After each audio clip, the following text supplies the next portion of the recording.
Hi friends, welcome to my cooking YouTube channel. ಬನ್ನಿ ಇವತ್ತಿನ recipe ಏನಂತ ನೋಡೋಣ. ಬಾಯಿಗೆ ನೀರು ಬರುವಂಥ ಈ ಮಾವಿನಕಾಯಿ ಸೀಸನ್ನಲ್ಲಿ ಮಾವಿನಕಾಯಿ ಚಿತ್ರಾನ್ನವನ್ನು ಮಾಡ್ತಾಯಿದ್ದೀನಿ. ಯಾವ ರೀತಿ ಮಾಡೋದು ಈ ಮಾವಿನಕಾಯಿ ಚಿತ್ರಾನ್ನ ಅಂತ ನೋಡೋಣ ಬನ್ನಿ ಫ್ರೆಂಡ್ಸ್. ಮೊದಲಿಗೆ ಸ್ಟವ್ ಮೇಲೆ ಒಂದು ಬಾಳಿಗೆಯನ್ನು ಇಟ್ಕೊಂಡಿದ್ದೀನಿ.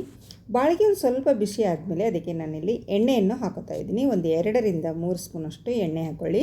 ಅದಕ್ಕೆ ಒಂದು ಸ್ವಲ್ಪ ನಾನು ಇಲ್ಲಿ ಶೇಂಗಾ ಬೀಜವನ್ನು ಹಾಕೋತಾ ಇದ್ದೀನಿ. ಇವಾಗ ನಾವು ಒಂದು ಸ್ವಲ್ಪ ಶೇಂಗಾ ಬೀಜವನ್ನು ಫ್ರೈ ಮಾಡ್ಕೊಳ್ಬೇಕು.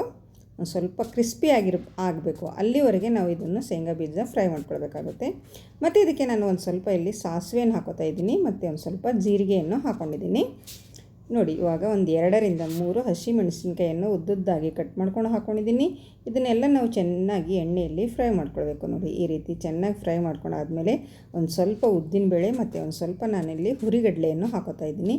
ಹುರಿಗಡಲೆ ಬದಲಾಗಿ ನೀವು ಕಡಲೆಬೇಳೆ ಕೂಡ ಯೂಸ್ ಮಾಡ್ಕೊಳ್ಬೋದು. ನಾನು ಇಲ್ಲಿ ಹುರಿಗಡಲೆ ಹಾಕ್ಕೊಂಡಿದ್ದೀನಿ. ಉದ್ದಿನಬೇಳೆ ಹುರಿಗಡಲೆ ಎರಡೂ ಚೆನ್ನಾಗಿ ಫ್ರೈ ಮಾಡ್ಕೊಳ್ಳೋಣ.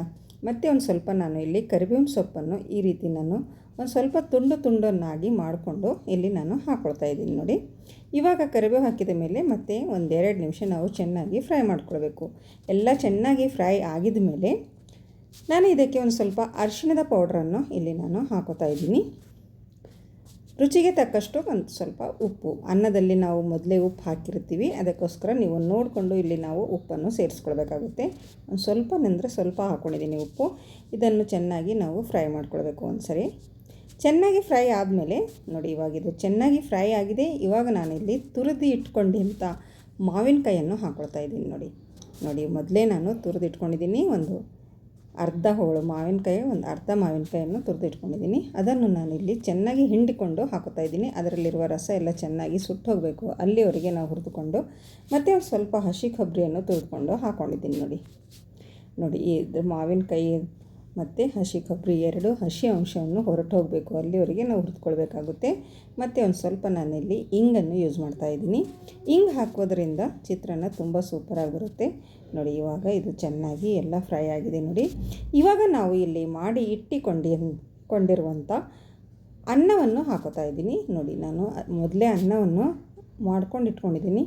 ಇದು ಅನ್ನ ಅಂತೂ ಎಲ್ಲರಿಗೂ ಬರುತ್ತೆ ಮಾಡೋದಕ್ಕೆ, ಅದಕ್ಕೋಸ್ಕರ ನಾನಿಲ್ಲಿ ಅನ್ನದ ವಿಡಿಯೋನ ಹಾಕಲಿಲ್ಲ, ಅನ್ನ ಮಾಡುವಂಥ ವಿಡಿಯೋ ಹಾಕಲಿಲ್ಲ. ಇವಾಗ ನಾನು ಇದಕ್ಕೆ ಅನ್ನವನ್ನು ಹಾಕ್ಕೊಂಡು ಚೆನ್ನಾಗಿ ಈ ರೀತಿ ಮಿಕ್ಸ್ ಮಾಡ್ಕೋತಾ ಇದ್ದೀನಿ. ನೋಡಿ ಫ್ರೆಂಡ್ಸ್, ಈ ರೀತಿ ನಾವು ಎಲ್ಲ ಮಸಾಲ ಅನ್ನಕ್ಕೆ ಹತ್ತುವಂತೆ ಚೆನ್ನಾಗಿ ಮಿಕ್ಸ್ ಮಾಡ್ಕೊಳ್ಬೇಕು. ಇವಾಗ ಮೇಲಿಂದ ಒಂದು ಸ್ವಲ್ಪ ನಾವು ಕೊತ್ತಂಬರಿ ಸೊಪ್ಪನ್ನು ಹಾಕ್ಕೊಳ್ಬೇಕು. ಕೊತ್ತಂಬರಿ ಸೊಪ್ಪನ್ನು ಹಾಕ್ಕೊಂಡು ನಾವು ಮತ್ತೆ ಚೆನ್ನಾಗಿ ಮಿಕ್ಸ್ ಮಾಡ್ಕೊಳ್ಳೋಣ. ತುಂಬಾ ಸೂಪರ್ ಆಗಿರುವಂಥ ನಮ್ಮ ಈ ಮಾವಿನಕಾಯಿ ಸೀಸನ್ನಲ್ಲಿ ಮಾವಿನಕಾಯಿ ಚಿತ್ರಾನ್ನ ಒಂದು ಸರಿ ಮಾಡಿ ನೋಡಿ, ತುಂಬ ಸೂಪರಾಗಿರುತ್ತೆ. ಇವಾಗ ಇದು ರೆಡಿಯಾಗಿದೆ. ಇವಾಗ ನಾನು ಒಂದು ಪ್ಲೇಟಲ್ಲಿ ಹಾಕೋತಾ ಇದ್ದೀನಿ. ನೋಡಿ, ಎಷ್ಟು ಚೆನ್ನಾಗಿ ಕಾಣಿಸ್ತಾ ಇದೆ, ರುಚಿ ಕೂಡ ಅಷ್ಟೇ ಚೆನ್ನಾಗಿದೆ. ನೀವು ಒಂದು ಸರ್ತಿ ಮನೆಯಲ್ಲಿ ಮಾಡಿ ನೋಡಿ, ಹೇಗೆ ಬಂತು ಅಂತ ಕಮೆಂಟಲ್ಲಿ ತಿಳಿಸಿ. ಮನೆಯಲ್ಲಿ ಮಾಡಿಕೊಡಿ, ಎಲ್ಲರಿಗೂ ತುಂಬಾ ಇಷ್ಟಪಟ್ಟು ತಿಂತಾರೆ. ತುಂಬ ರುಚಿಯಾಗಿರುವಂಥ ಈ ಮಾವಿನಕಾಯಿ ಚಿತ್ರಾನ್ನ ಸೂಪರ್ ಆಗಿದೆ. ನೋಡಿ, ಈ ವಿಡಿಯೋ ಇಷ್ಟ ಆಗಿದೆ ಅಂತ ಅನ್ಕೋತೀನಿ. ಇಷ್ಟ ಆದರೆ ಒಂದು ಲೈಕ್ ಮಾಡಿ, ಶೇರ್ ಮಾಡಿ, ಕಮೆಂಟ್ ಮಾಡಿ. ಮತ್ತು ನನ್ನ ಚಾನಲನ್ನು ಸಬ್ಸ್ಕ್ರೈಬ್ ಮಾಡಿಕೊಂಡಿಲ್ಲ ಅಂದರೆ ಸಬ್ಸ್ಕ್ರೈಬ್ ಮಾಡಿಕೊಳ್ಳಿ. ನನ್ನ ಮುಂದಿನ ವಿಡಿಯೋ ನಿಮಗಾಗಿ ತಲುಪುತ್ತವೆ. ಮತ್ತೆ ಸಿಗೋಣ ಈಜಿ ರೆಸಿಪಿಯೊಂದಿಗೆ. ಅಲ್ಲಿವರೆಗೂ ಓಕೆ, ಬಾಯ್ ಬಾಯ್.